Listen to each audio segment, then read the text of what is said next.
the joint meeting with the team at the DWP Employment Data Lab and colleagues at Resurgo and Impact and Impetus, who are going to talk to us about the work that they've been doing. We've got quite a busy agenda, but I think it's really useful to demonstrate where the data lab is now up to. Some people on the call will have been involved with the journey with the team at the DWP. I joined it probably midstream. Colleagues will know that Sam Windert from ERSA worked on the data lab, and when I got involved 3 years ago, I took that place on the board. We've tried to involve ERSA members and we've shared information, but we finally got to the point where it's live, there's something published, and we thought it'd be really good to have a session where we talked to the team at Resurgo about their involvement with the data lab, where we hear from Luke at the Employment Data Lab team at the DWP. We'll hear from Ben Gadsby at Impetus about how they've supported organisations to get involved. Have a little bit of a chat about how to get involved and chance for some questions, reflections and close. I think we've got somebody on the call who's not on mute, but I think we've admitted everybody. So for the first section, we're going to do what we've loosely described as in conversation. And basically, I'm going to ask Jo Rice, who's the Chief Exec at Resurgo, some questions about their involvement and their experience of the DWP Data Lab. So, Jo, just to get started, can you tell us why you got involved?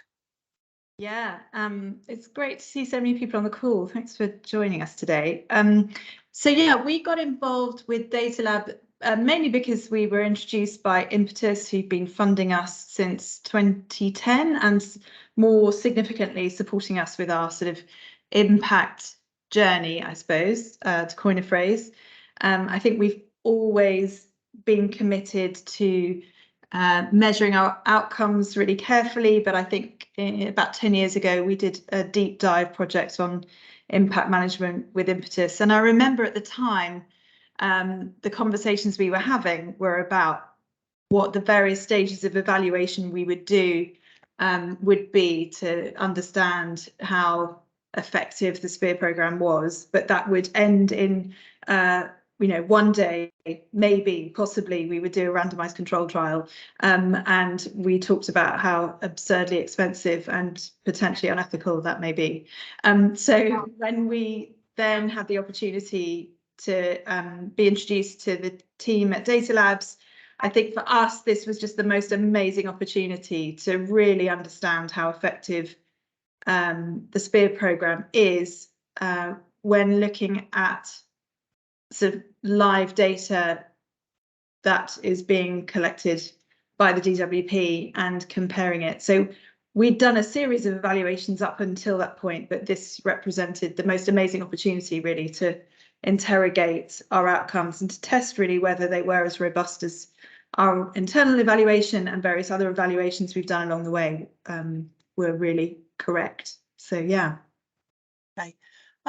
So can you tell us some things about the practicalities of doing it, about the time, the workload, the sort of commitment from the team at Resurgo? Yeah, so Sam, who's speaking in a little bit, probably can speak more to that. He probably has felt the challenge of that more than I do, but I think I'm right in saying, you can correct me, compared to other evaluations we've done, so we did an internal evaluation in 2016. That was very time intensive and required a lot from us. We did a formative evaluation with Tavistock Institute in 2017, and we worked with Impetus on an evaluation against the LEO, the longitudinal educational outcomes data set in 2018. All of those probably required more from us than this has. I think the big distinctive that we had in this instance was that from about 2014, we'd started collecting national insurance numbers from the young people that we work with. And we were able to anonymise those and hand them over to the Data Labs team, which basically meant they could manage. We handed over the data and they were able to do that for us. So compared to many other evaluation processes, I think we'd say it's been relatively light touch on our part, which has been wonderful. Okay. And can you just talk to me about how many staff were involved in the process? So we have on our impact team, specifically looking at, we've got 2 people basically looking at the SPEAR program evaluation. They were both involved. So I think there is something about having someone on the team who understands evaluation, understands how your data is gathered, stored, how the analytics are done internally, all of those kinds of things. If you didn't have someone who understood that process well, I think you might struggle to interface with the Data Labs process. But assuming you've got someone doing that, then I think it's not complex, and we felt very supported by the Data Labs team in that. Okay, so you've alluded to the benefits of doing it. Could you just sort of elaborate a little bit on what those benefits were and how you've used the evidence since? Yeah, I mean, we took the view, I think the big shift for us in our sort of impact management approach about 10 years ago, we'd always been good at measuring our outcomes, and particularly our historic outcomes. So how good were we 12 months ago? We were quite, our young people that did the programme 12 months ago still in work or employment. And our statistics have always been very high on that. We've consistently seen more than 75% of our young people in work 12 months later. I think the big shift for us, I think we started gathering that data so that we could tell our donors and other supporters just how well we were doing, and sort of thinking in terms of our accountability being to our donors. I think the big shift that happened to us through the work we did with Impetus is our accountability shifted to the young people that we serve. And so are we getting young people into work? And if not, why not? And how would we test our programme and continuously improve it to make sure that we really are delivering the best possible programme? And of course, the side benefit of that is that you also get to tell great stories to donors, but that's not the primary function of gathering the data and looking at what it's telling you about the effectiveness of the programme. So the purpose for us about evaluation has always been to have data-led improvement processes in place, and how are we using this information to improve what we do. So for us, the primary purpose of doing this is to really measure, okay, so we think we're effective, we think we're really robust in the way that we measure our data and how we implement it. Does that match up with what society's experience of us is, and does the data at the DWP reinforce that position, or actually are we deluding ourselves, and are we gathering data which is inaccurate? Was one means, that's one thing we were able to establish from that. Of course, the side benefit of doing that, and it really is a side benefit for us, is that we can tell our supporters just how effective we are. And we have some donors who aren't engaged in the impact story and just love us telling stories about the young people whose lives have changed. And then increasingly, we've got supporters, we're almost entirely philanthropically funded supporters who are really keen to ensure that their investment is making a tangible difference to society. And this is an amazing way of evidencing, actually, we really are, and the DWP have put us through the ringer. And we've come out showing that actually we're making a statistically significant difference to the lives of the young people that come through the programme. And were we to scale more substantially, we think we could do something pretty significant for a generation. So it's partly about how we manage ourselves internally, and partly about how we communicate our effectiveness to those who support us. Okay, great. Jo, is there anything you'd like to add? I think we've covered the things we agreed we'd do before we move on. Well, I suppose more than anything, I think we're so grateful for the opportunity to have engaged with the data labs. We're really grateful to Impetus for making the introduction and for sort of taking us on this impact journey. And I suppose my encouragement to anyone who is thinking about the weight of the what a really rigorous impact approach requires of an organization, because it's expensive when you've got to people focused on it. It requires a lot. I think what you gain is a confidence that what you're delivering is the best possible thing that you can deliver, and a confidence that what you're offering young people is really going to work. So there's something very special, very precious for us about being able to say to our young people as we meet them and try and encourage them to come on the programme, which is often the most challenging bit, is we actually have the data to say that you've got a 75% chance of being in work in a year's time. And these are the kinds of jobs that you're likely to be in. And this is the hope, the tangible hope that we can offer you. And we've got the evidence to prove that. It's not just we've got a couple of stories of people who've done well. It's like we can really offer hope. And I think, in our sector, being able to offer hope, particularly at times like this, is really significant. And having that hope based on something more than a couple of stories, but actually evidenced in data, is becoming more and more important. And that's what this has given us. So we're very grateful for the opportunities that being involved in the data lab has afforded us. Okay, thank you very much. We'll move on now to Luke Barclay from the Data Lab, who's going to talk us through what the Data Lab is doing and what they're looking for. So I shall go off screen and hand over to you, Luke. Thank you. I've got some slides which I'll whistle through quickly. Let me see if I can load them up. Is that? There we go. Sorry, guys. Can you see those? Have they come up? Oh, yeah. Fab. First of all, so thank you. I just wanted to start with a thank you, firstly, to ERSA, fantastic for hosting this session, but also for your involvement over the last few years of development. Also, co-host Ben at Impetus, but also a really big thank you to Resurgo with Joe and Sam there. Really pleased to hear about the positive impacts of the Data Lab, and I'm really pleased to have this session to be able to tell more of you about it. So I'm here just to talk about this new service that's been launched by the Department for Work and Pensions called the Employment Data Lab. It's a new service that is aimed to help organisations like yours learn and understand the impact that you're having in helping people into employment.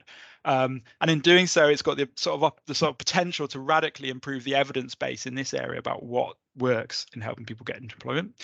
As Elizabeth said, I'm Luke Barclay. I'm an analyst in DWP, and I've been leading the Data Lab development for the past few years. And I just want to take a few minutes just to tell you a little bit about what the Data Lab is, why we're doing it, and how it works. I'll go through relatively quickly, but hopefully there'll be time for questions at some point during the session if any come up. So what is the Employment Data Lab? The Data Lab is a service provided by sort of a team of analysts within the Department for Work and Pensions. It was launched just last November in 2022 with the publication of the Resurgo report. And as I said, its purpose is to carry out evaluations of, external to DWP, employment support provision, and then share those findings publicly.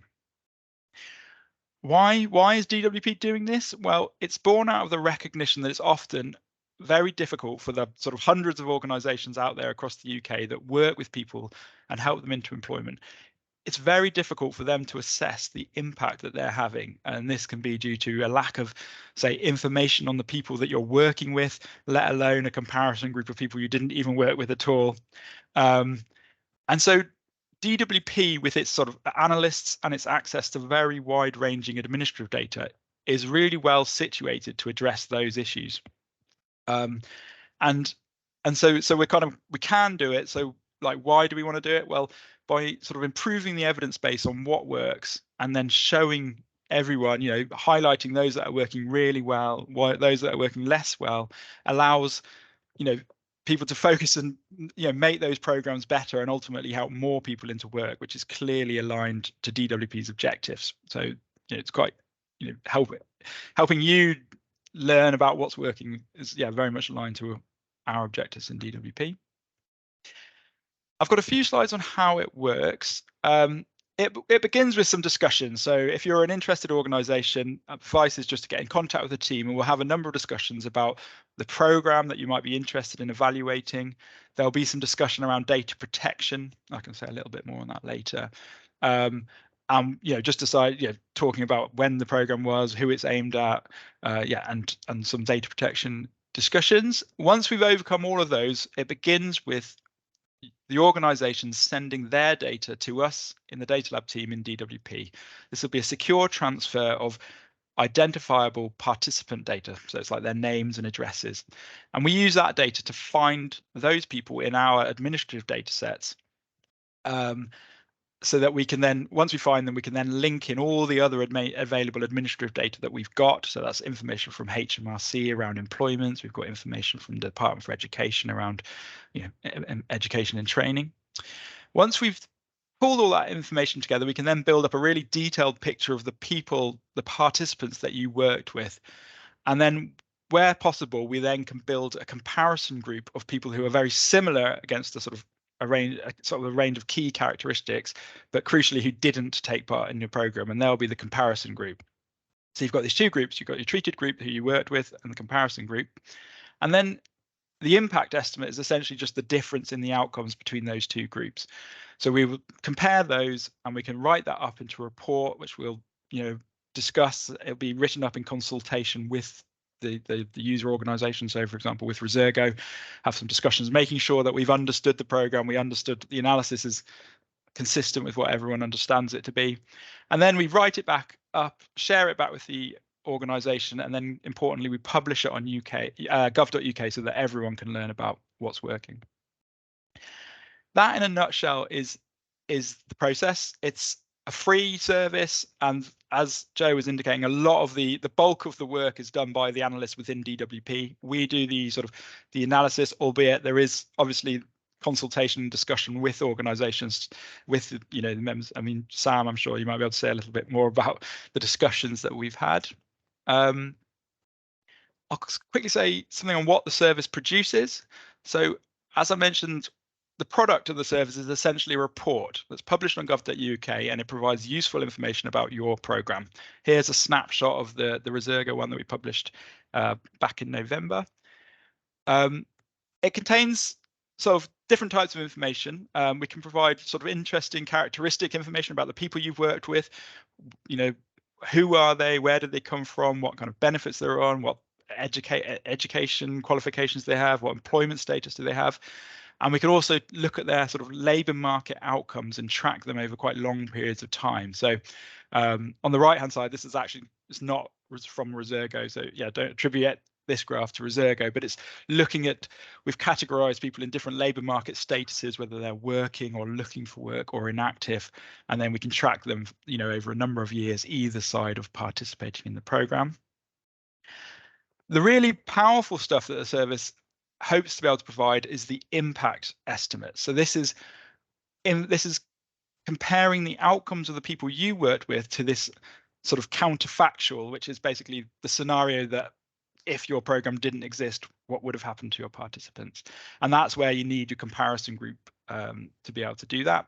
And so we were able to do that in the case of Resurgo, and we were able to present statements like this, where we said the average participant spent between 7 and 13 more weeks in employment in the 2 years after starting than they would have done had they not participated. So it's quite a powerful statement of the impact that the program had, not simply just something about the outcomes.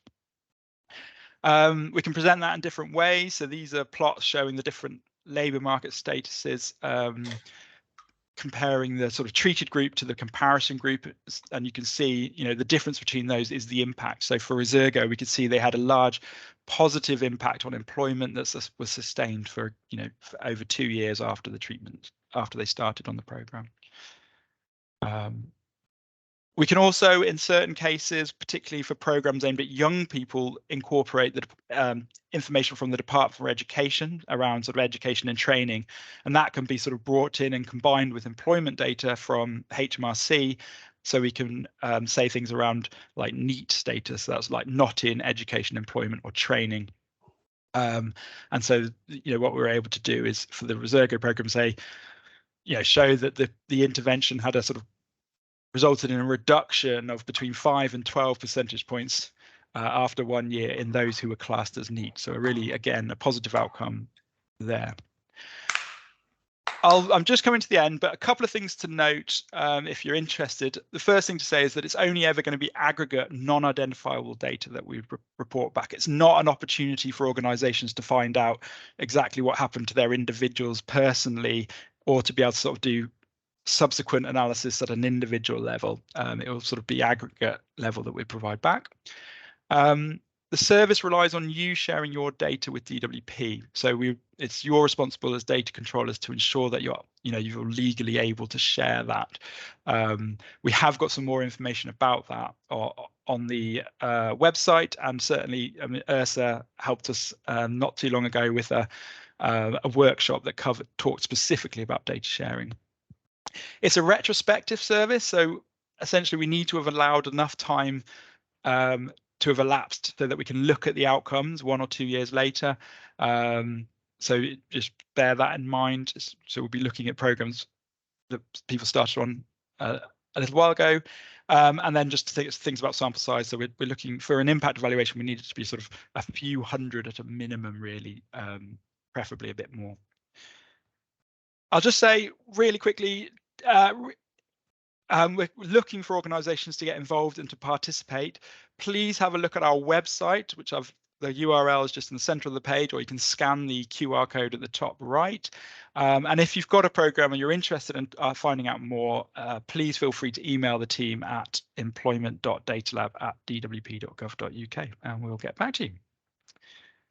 I hope I haven't overshot my time. Sorry, Elizabeth. No, it's great.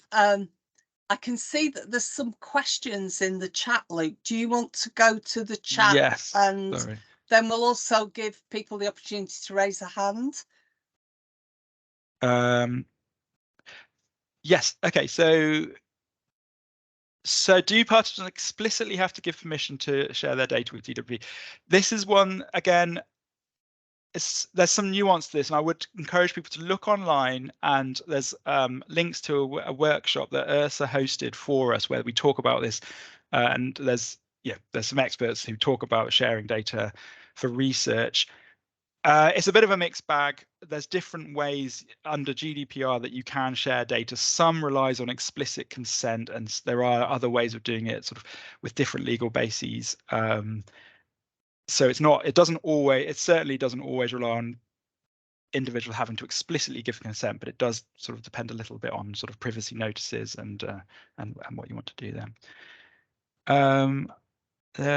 What's the difference between outcomes and impact levels? Yes, great question. So outcomes is simply looking at what happened to the people you worked with. So you might look at your program and you say 40% of the people we worked with were employed at 1 year later, which might be an interesting result, but it immediately leads to the question, so what? Like, what would have happened to them had they not participated? You don't know if that would have happened anyway. You don't know if you've had a really big impact or a small impact. So the impact estimates are an assessment of looking at the outcomes compared to this sort of counterfactual of what would have happened to them had they not participated. It's what happens when you do, like in a randomized control trial, it's what you try and with your comparison group, you're looking at the difference between your sort of treated group and your comparison group to get that impact.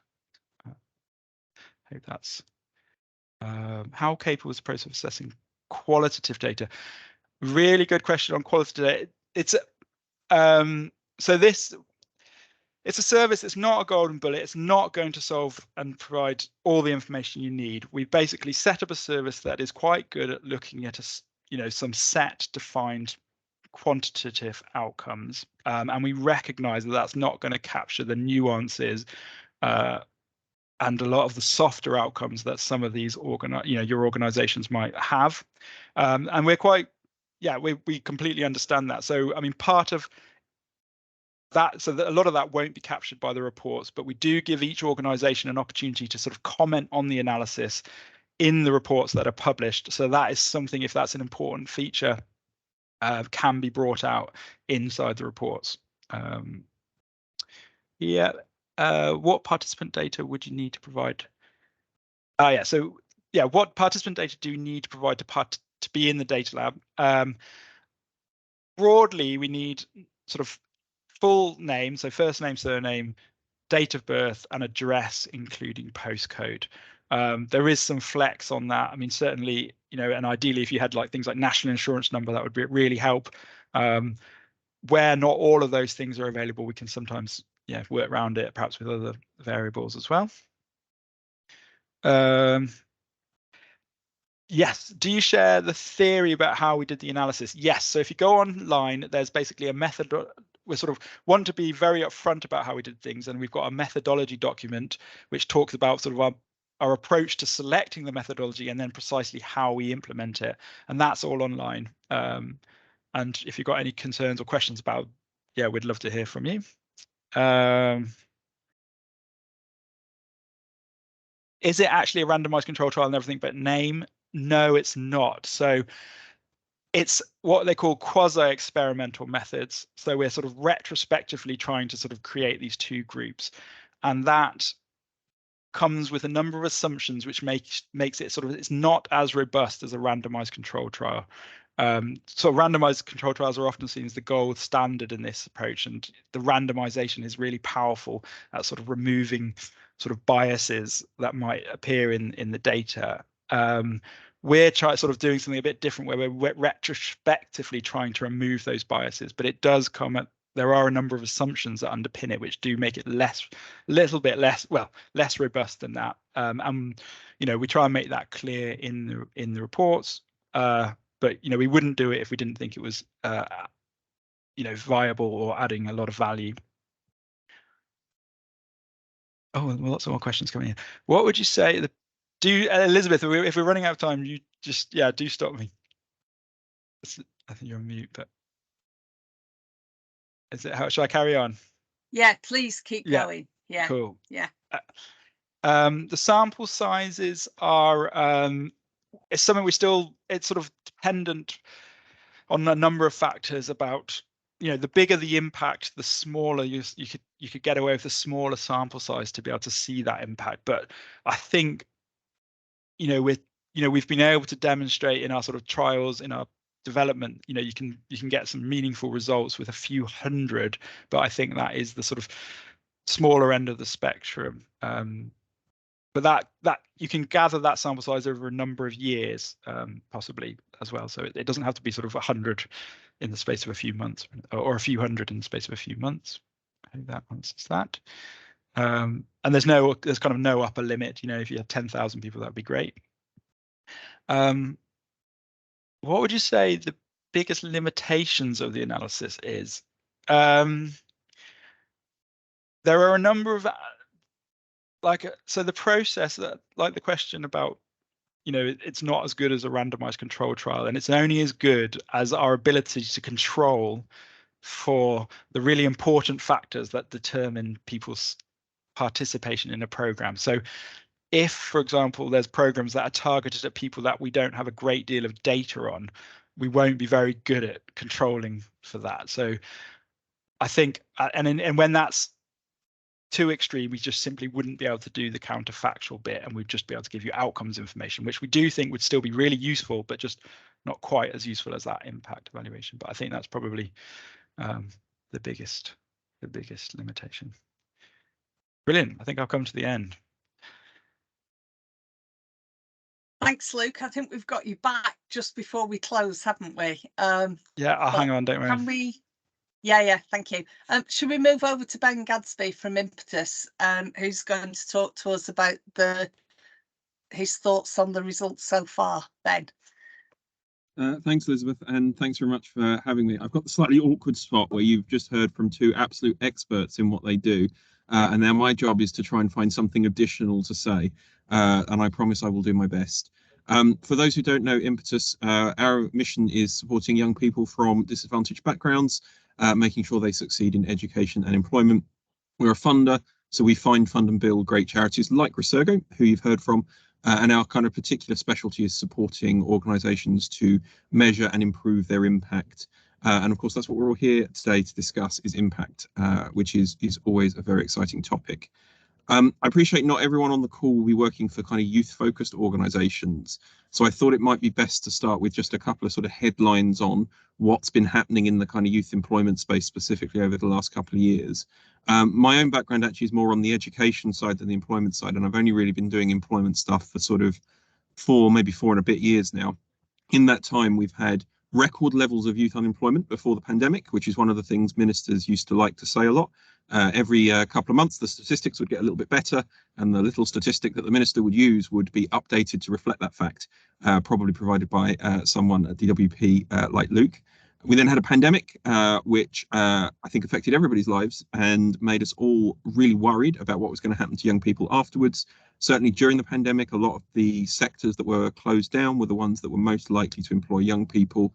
And there was this concern about what would happen in the medium to long term as we come out of the pandemic and how young people would be affected.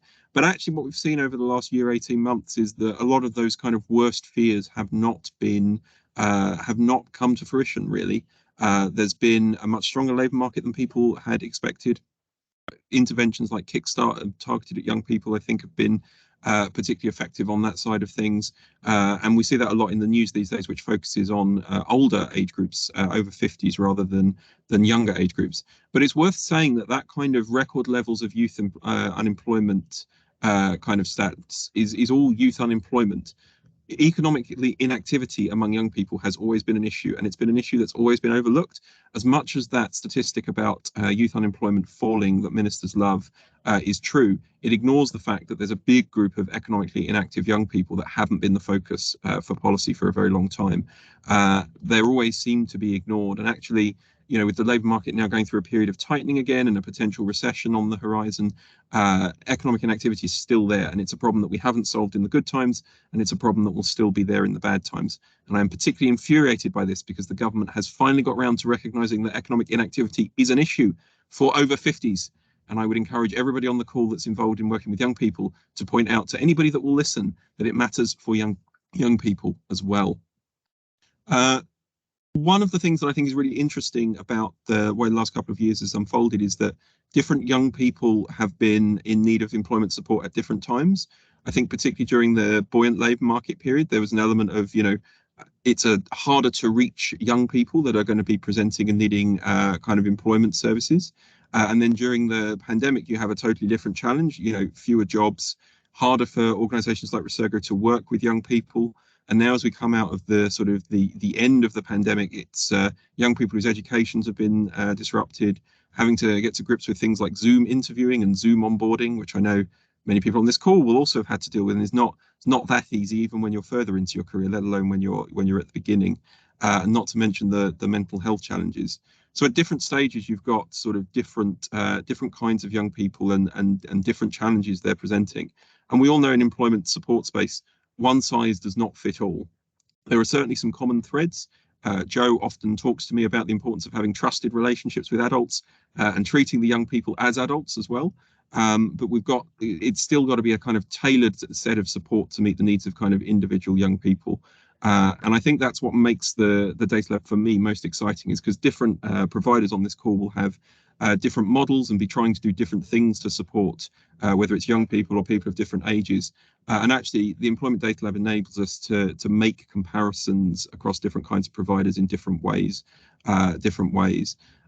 So, for example, if you had two programs and one of them was claiming to have a sort of 70% success rate at working with young people, and one of them was claiming to have a 50% success rate working with young people, you might think that the one working with the 70% success rate was the better program, but it all depends on what kinds of people you're working with. If it's all graduates, whereas everybody on program B has a criminal conviction, you know, those kind of statistics no longer sound as impressive as they did. Similarly, what if one program is a program that provides like technical skills, maybe something like a skills boot camp, whereas the other program is focused on, you know, young people with different barriers, whether that's confidence or mental health or whatever. Again, those are different programs. They're going to have different success rates because they're working with different young people. But what the Employment Data Lab enables us to do is kind of compare those things side by side and see how much of an impact those programs are making with those kind of similar control groups underneath it. So that you can compare programs that are working in different places with different kinds of people, different ages, and see how the impact is differing. And that's really exciting for a funder like us. I mean, we love Resurgo. It's why we fund them. We weren't hugely surprised by their result, but we have no idea how many other organizations out there are doing almost as well. Maybe there are organizations out there doing even better. And I very much hope that ERSA members, when you're confident with your programs that they're having an impact, you will explore options like this that will enable you to have the opportunity to kind of compare your outcomes with each other side by side, because that's what funders like us, commissioners that want to fund what works, like that's the information that we need. So a massive hats off to the team at Resurgo for being very brave when I suggested, hey, do you want to try this exciting new thing, and diving into it. And massive hats off to Luke and the DWP team as well for what has been, as Elizabeth said, quite the journey over the last couple of years, and really exciting to see it come to fruition. I'm really excited to see more programs go through the Data Lab in the years ahead. Hey, thank you, Ben. I think it's really important to say that from ERSA, we're really keen on the sector having data, having evidence, having things that we can use. And I think that leads in really well to Sam from Resurgo, who's going to talk to us about how they intend to make use of the results for maximum impact. Thanks, Elizabeth. Yeah, it's so good to be with everyone today. Thank you so much, everyone, for joining. So yeah, my name's Sam. I'm head of impact at Resurgo, and I've been working with Luke and the Data Labs team over the last few years in piloting the Data Labs project. And it's been a real journey for us. It's been really eye-opening. I thought I was a bit of a data geek, and then I met Luke and the team, and I realized I am nothing compared to them when it comes to data analysis. But it's been a really good opportunity for us to continue building on some of the work that Joe mentioned earlier around building a really strong evidence base behind what we're doing. And as we said, shifting the focus away from how can we use this information to get more money and support our donors, but actually how can we make sure that this information feeds directly into our program design and affects the way that we're working with the participants and the young people that we work with. So I'm going to talk to you a little bit today about like our experiences of the Data Labs, what the results show for us, and then how we're going to intend on using them moving forwards. I thought just to give a bit of context, it would be good to also just say kind of what the SPEAR program is. I think we probably talked a lot about it now, but just to give you all a bit of an understanding of how the program works. So it's a year-long program, and the first phase is that we're working with job centres, with referrer partners to identify 16 to 24-year-old young people who are facing significant barriers to get into work. So we're engaging with them to find those young people. And then our initial program is a 6-week SPEAR Foundation phase, we call it. And this is where the young people are coming in 4 times a week and being trained through our coaches. And it has that simple aim there of getting a young person ready for work. So we talk about developing a work-ready mindset, having the work-ready skills, and having the work-ready resources to get into work. And then finally, we recognise that 6 weeks, you often can leave a young person at their peak when they're feeling that motivation. Actually, if the support network around them disappears, that's actually when they're at their most vulnerable moment. So supporting them for a year after the program has completed with this follow-on support to improve the chances of them getting into work or education. So just for a bit of context, that's what the program does. So why the Data Labs? As we already said, we want to understand and know that our program is really making a difference in the lives of our young people.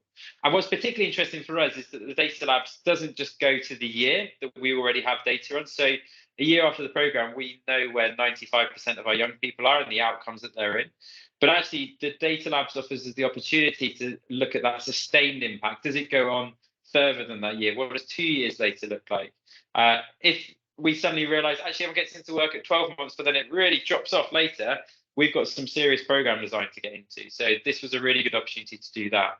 But also an opportunity for us to test the rigor of our own data measurements. So are we collecting good information on the trainees when they start the program? Are we understanding their education levels right? Have we got their NEET status right? So a bit of internal evaluation there for us in terms of our data collection practices. So yeah, what was the process like for us? As Luke said, it's not very labour intensive as the organisation doing that. I think we're in a lucky position that we had the data sets available. Pretty much as soon as Luke said, do you want to be part of this? We were like, yeah, let me just put a spreadsheet off. And of course, we went through a few iterations of that and went through a few discussions with Luke to make sure we were sending over the right data set. Just so you know, our data set is a little bit older. Basically, because of our year-long support, we wanted to make sure all the trainees had received that before we sent the data over to them. Also, COVID came along and then slightly delayed the process. So we are looking at cohorts a little bit longer ago here. It looks at 954 young people who completed, or not completed, sorry, who started our program. So that includes those that dropped off in some of the stages. So we wanted to go for like the most robust measure possible here, and looking at our London centres. And then, as Luke said, through discussion, we didn't do any of the analysis ourselves, but Luke was really great at kind of taking us through the analysis. What was it showing? Getting us to interrogate it and question it and to ask those questions. There really wasn't a moment where any question seemed like a silly question. Luke was really open to us asking any question that we wanted to on the data. So that was a really kind of interactive process, not just you send the data off, you get something back, and then that's it, you're left on your own. So that's kind of what the process looked like for us. And just a few kind of headlines from the results. I guess firstly, just to give us a really good understanding of who we enroll with, we collected a lot of information at the start of the program on the barriers that young people face. And I think what this highlighted for us is that we really are working with young people facing complex challenges, facing significant barriers to employment. So you've got a few there. 55% had restricted ability to work. 58% had previously been eligible for free school meals, so that identifier of disadvantage. But also this one, 66% of our trainees had previously had special education needs, which we had no visibility on before the program starts. So even there's some learning for us in thinking about how our program is designed and what we need to do to ensure we're supporting these young people really well. And then there were two key outcomes for us off the back of it. The average number of weeks spent in employment 2 years after starting the program, and the percentage of the group that were classed as NEET at 1 year after starting. So I thought I'd get a graph in there. I mean, what is a presentation on data without a graph? But you can see here, the dark blue bar there represents our trainees that complete our program, and the light blue representing the comparison. And you can see there we've increased the proportion of time by 25% that a young person spends employed across the 2 years after they complete the program. And then also increase the proportion of time they spend looking for work. I think what this highlighted for us is that it's also a journey that a young person goes from. They will probably spend some time in other and then move into looking for work and then move into employed. So it's not just we're expecting everyone to suddenly jump into that employed category as soon as we finish working with them, but recognizing where we're working with them for a year and the complex need, it's a bit of a journey. And this shows that our young people are moving in the right direction with what we're doing. And then the other one for us, this NEET reduction rate. So 1 year after starting the program, between 5 and 12 percentage points less young people in NEET than had they not participated, which represents a 20% reduction in NEET rates effectively. And we were trying to be like, okay, so what does that actually look like in numbers if we put that in context? And we were thinking about this, and Impetus supported us in this, and thinking, actually, if every young person who's NEET in the UK currently went through our program today, by this time next year, we would have reduced the number of NEET young people in the UK by 130,000. And plugged a big hole in the vacancy rates that are across the UK. Now, there's of course a lot of assumptions there, but it's helpful to put it into those real numbers. And I think that's something that's been helpful in terms of communicating out more widely about the results of the project. So for us, as Joe said, it's really helped us deepen our evidence base.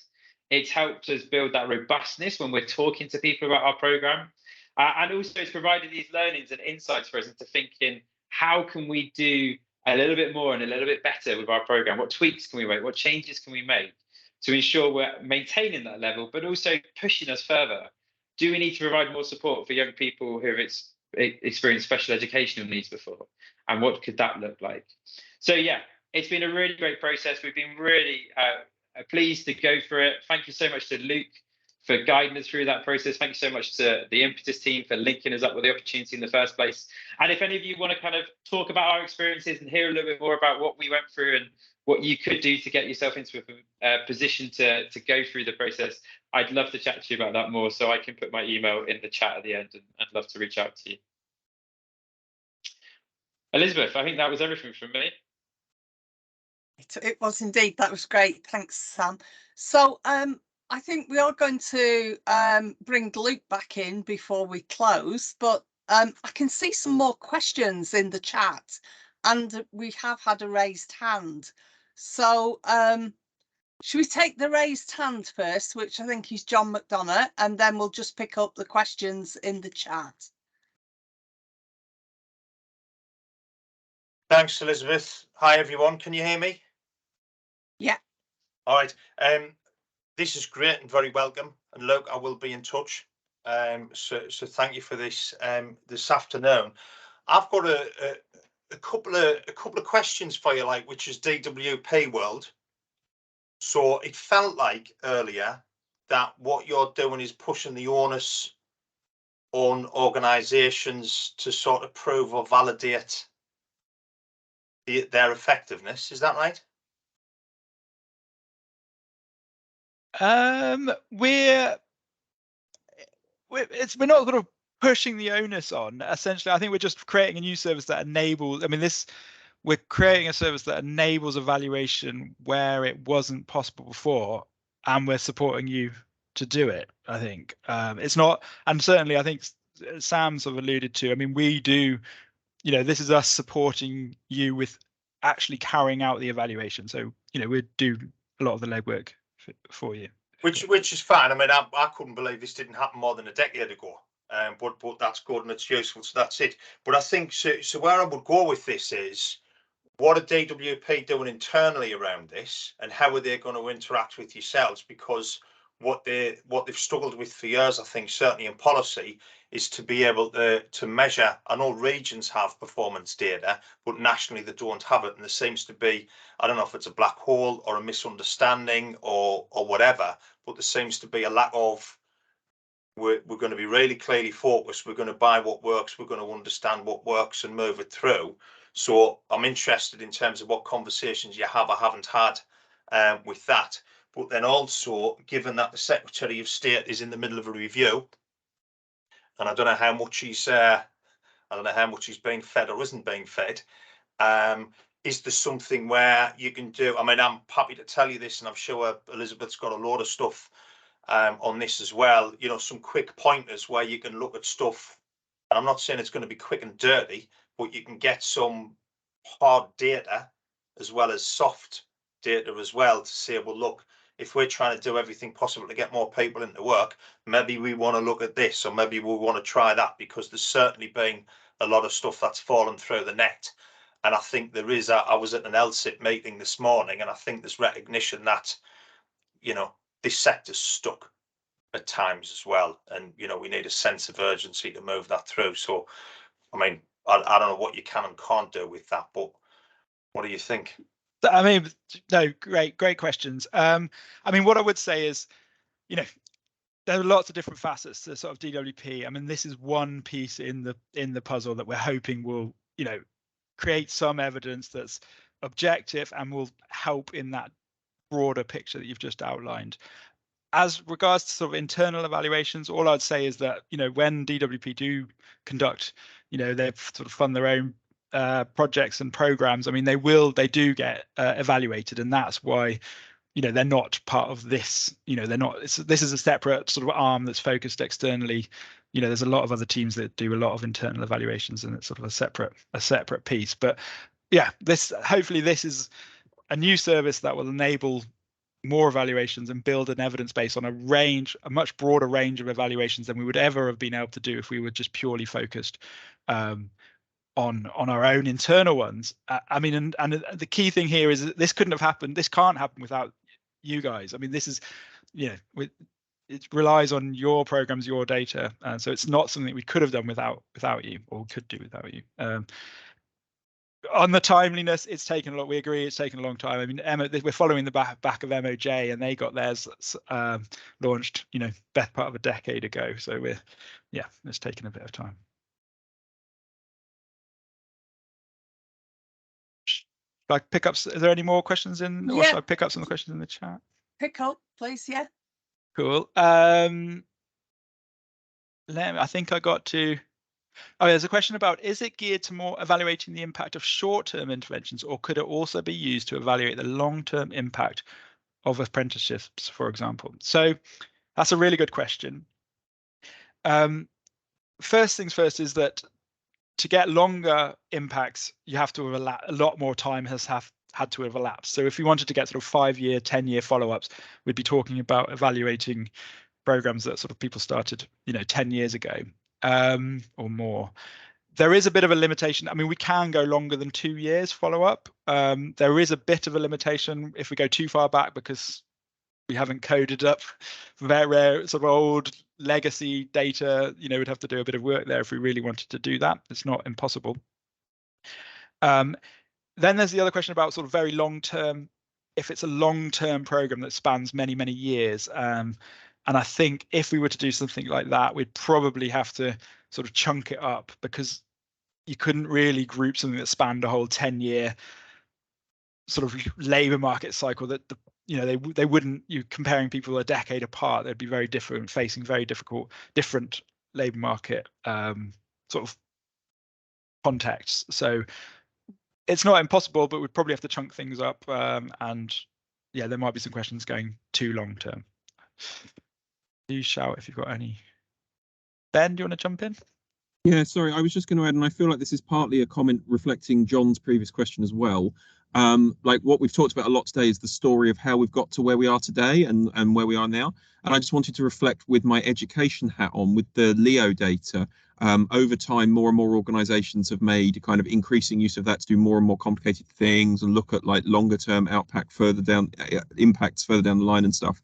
So I think it is just worth naming the fact that, like, in 5 years' time, maybe ERSA will be doing an event that is, Employment Data Lab 5 years on, that may well have started to address some of these things. So this is, I don't think this is the kind of necessarily the end of the story, and some of this stuff I think starts to speak to the potential for where next. Brilliant. Yeah, no, thanks, Ben. I agree with that. Yeah. I've just seen another hand. Does someone want to come in, and I'll go back to the. Is that? Yeah, Gavin. Gavin. Cool. Hi, can you hear me okay? Yeah. Okay, great. At the moment, there's an investigation going on by the Lords about youth fallout with apprenticeships. I'm just wondering, at the moment we see, it was rightly mentioned earlier on in this conversation, I think Ben mentioned it, about NEET and SEND developments regards the future for young people. How do you see this data and the system feeding into resolving some of these challenges, particularly long-term with NEET and SEND? We can see that, through my own research as an academic, that there is 27% people are neurodiverse across the spectrum. Of that, only 3% actually get employed, and not only 0.8% of that actually influence education or employment. So there's a huge gap there, and there's a huge need. And I'm just interested in that, seeing your views, how you consider the situation going forward, both short and long term. Gavin, was that directed at me in DWP, or? Yeah, yourself, and maybe Ben can fill in there as well. Yeah, I'm happy to go first if you want me to, Luke, unless you really. No, go ahead. I'll pick up after you if there's anything. Yeah, I guess my main observation is there are And I think this is the interesting tension with what Luke said about there being some kind of specific groups where the comparison data is harder. I must admit, I'm not an expert on exactly what level of data we've got on different kinds of medical conditions, but it strikes me as one of the perfect uses of employment data labs. I'm sure there will be providers on this call that specialize in working with those groups, and as best as possible, Data Lab can compare to another similar group. So that's a really prime example of what I was thinking of when I was saying you can't just compare raw outcome rates, because it might well be that for a charity or an organization focused on those particularly hard to reach or badly served groups, that the outcome rate might only be 25%, but actually that might be dramatically better than what's going on before. And insofar as there is data to enable the Data Lab team to control for that, like that's what they can do, and that will help us kind of serve those groups over time, which is one of the reasons why this is also exciting to me. Sorry, look, I might have stolen your thunder there a bit. No, fine, really good. Just to add to that, is I'd say, one of the things we're doing is providing what we hope is robust evidence and putting it out there in the public domain. And we don't really have this sort of clear agenda of what we want to achieve with this. We're really excited to see how it gets used. And I'd say, this is where, you guys come in, is like how you actually use this data and build on it. And,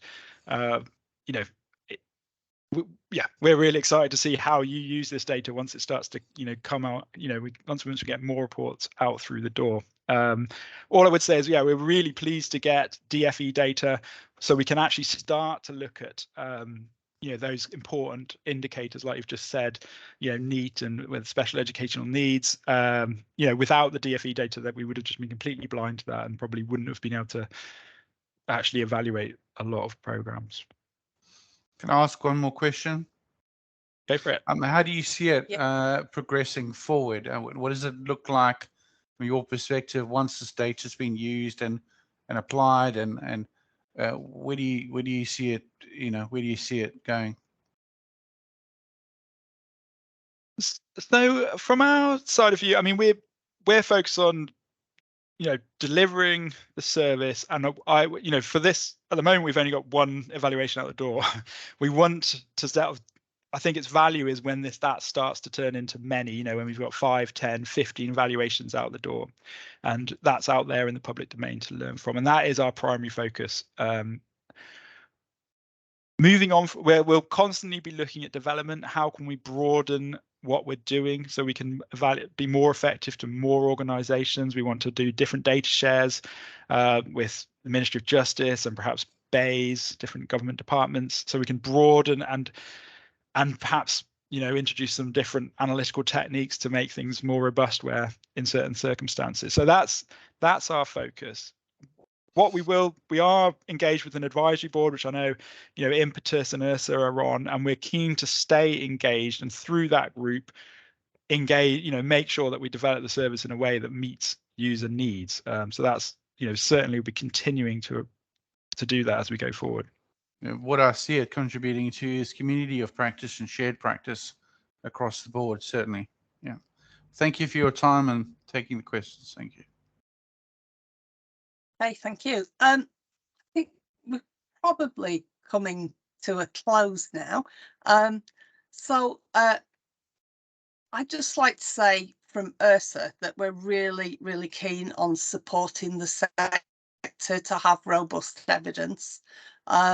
We want to be able to tell the stories with that kind of strong quantitative data. We can often tell great stories about, with case studies about individuals we've worked with, but actually having this evidence behind it, being able to use it to demonstrate what works and influence future commissioning, and the sort of things that Ben alluded to about young people and, what happens when that group gets overlooked, and then what happens when there's really brilliant work and interventions and we can prove it with data. So I think somebody asked about, is there a forum for sharing this sort of work and the community good practice? And I think it's really important to say that ERSA want to support that.